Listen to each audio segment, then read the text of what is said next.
తెలంగాణకు నూతన డీజీపీ రానున్నారు. ఏప్రిల్ 31తో డీజీపీ శివధర్రెడ్డి పదవీకాలం ముగియనుంది. తదుపరి డీజీపీ ఎంపికపైన కసరత్తు జరుగుతోంది. అందులో భాగంగా 4 సీనియర్ ఐపీఎస్ అధికారుల పేర్లతో రాష్ట్ర ప్రభుత్వం యూపీఎస్సీకి జాబితా పంపగా అందులో సీనియర్ అధికారిని ఖరారు చేయనున్నారు. ప్రొసీజర్ ప్రకారం ఈ ఎంపిక ప్రక్రియ కొనసాగుతుంది. త్వరలోనే అధికారికంగా కొత్త డీజీపీ పైన ప్రభుత్వం ఉత్తర్వులు జారీ చేయనుంది.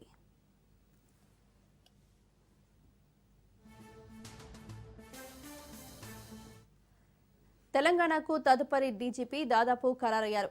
యూపీఎస్సీకి పంపిన 4 అధికారుల జాబితాలో సీనియర్గా ఉన్న 1991 బ్యాచ్ ఐపీఎస్ అధికారి సివి ఆనంద్ విషయంలో ప్రభుత్వం మొగ్గు చూపుతున్నట్లు సమాచారం.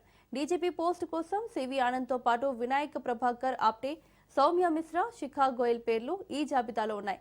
కొత్త డీజీపీ నియామకానికి సంబంధించి ఢిల్లీలో 3 యూపీఎస్సీ ప్యానెల్ కమిటీ సభ్యుల భేటీ జరగనుంది.